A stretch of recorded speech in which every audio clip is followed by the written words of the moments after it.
Are you confused about DLA shipping? I was too until I figured out a smarter way. I'll show you exactly how to avoid getting rejected and how to get it right the first time. Don't forget to like and subscribe so you don't miss the rest of our videos about working with DLA. Let's jump in. I would love to show you how the AI advisor handles DLA shipping questions. This is actually where a lot of people get stuck or they feel intimidated with DLA. So I have some prompts ready and I'm going to ask it about the complete shipping process so that you can see how the advisor handles it.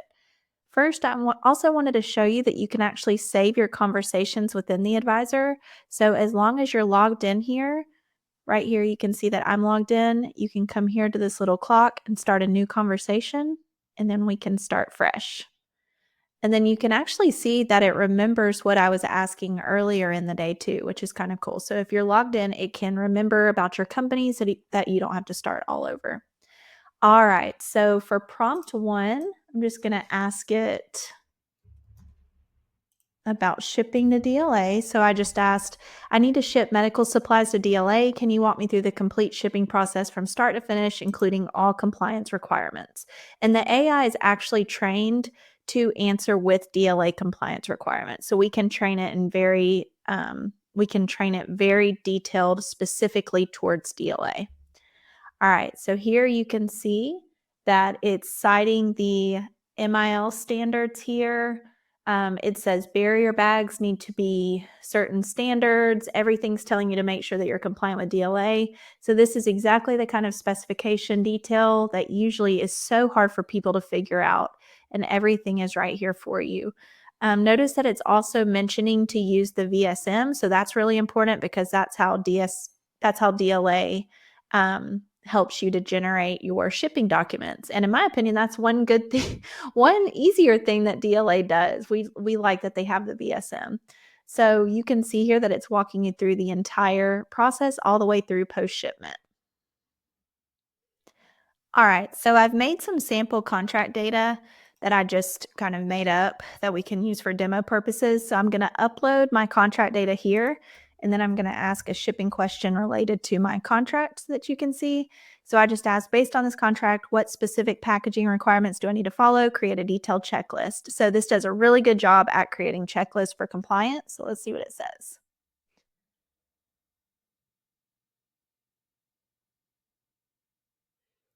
All right, so you can see here it's actually reading my contract number, and then it knows that we're dealing with circuit card assemblies. And then we're going to go through the actual contractual requirements.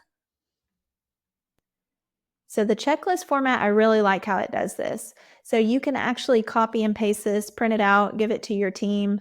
You can also see that it tells you the different methods, like method IC2 for level 3 components, and it pulled that straight from the contract. The DFAR specialty metals clause is in here too, and that's the kind of thing that can really get in trouble if you can get in trouble if you miss that. So it's really great that it catches those things. All right, so now I am curious what materials I'd actually need to buy for this to be compliant.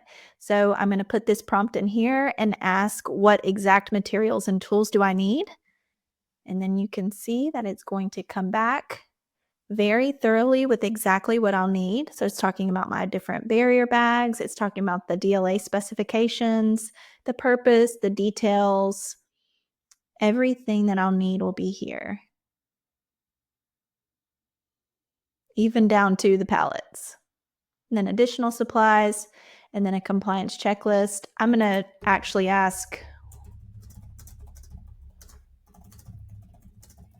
where do I buy the barrier bags from?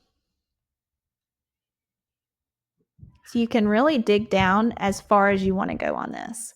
So here it's actually giving me websites that I can buy the barrier bags from. So that's pretty cool. All right, so now I'm going to prompt it with, I'm going to ask it for the actual packaging steps and see what it gives me here.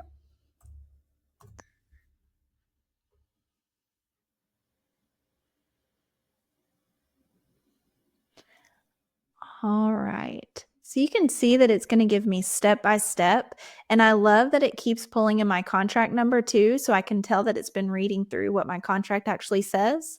And it's very thorough. So it's going to tell me basically it's a complete standard operating procedure here. It's going to tell me everything that I need to know, tells me all the DLA specifications. So that's great. Tells me how to prepare the barrier bags, exactly like even how to place the circuit card assembly inside which barrier bag. And then we're going to talk about compliance with labeling and marking, documentation, quality control, and then the shipment, and then it's going to refer you back to that VSM. All right, so shipping labels are actually where a lot of rejections happen. So I'm going to ask the AI advisor about that so that you can see what it says. So I just said generate a complete shipping label checklist for DLA compliance, including the DFARS requirements, IUID markings, and all required documentation.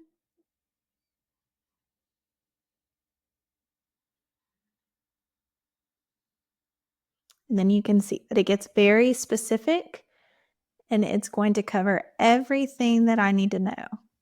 So we have the unit of issue, the quantity, part number, cage code, everything we can think of. Again, it pushes you back to that VSM. All right, let's find out though. Let's say something goes wrong and let's see if the advisor can troubleshoot. So I'm going to ask, what should I do if my shipment gets rejected by DLA for packaging non-compliance? Hopefully that won't happen because we have an advisor. But let's just say something crazy happens. And we'll say this happens. Let's see what it tells us.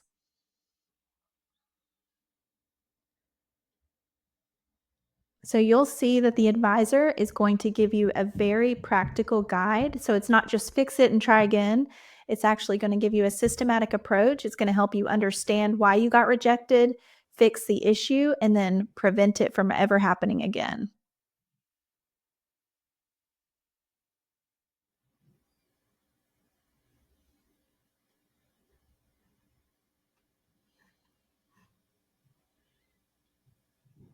So, what you're seeing here isn't just general packaging advice, it's actually reading your contract. And of course, mine was just a sample, but you can upload your actual contract details.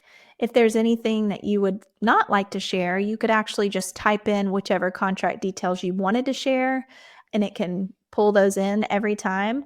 It also, like we said, is saving your chat history. So you can always have that and come back and not have to start all over every time. So it's reading actual contracts, it's creating custom checklists, it's giving you detailed procedures. Everything is compliant with DLA. And then it can also help you with troubleshooting if something were to go wrong. So it really is basically like having a DLA expert available anytime that you need them. We've trained this on all of DLA's guides, we've trained it on all of our experience. Everything's going to be up to date.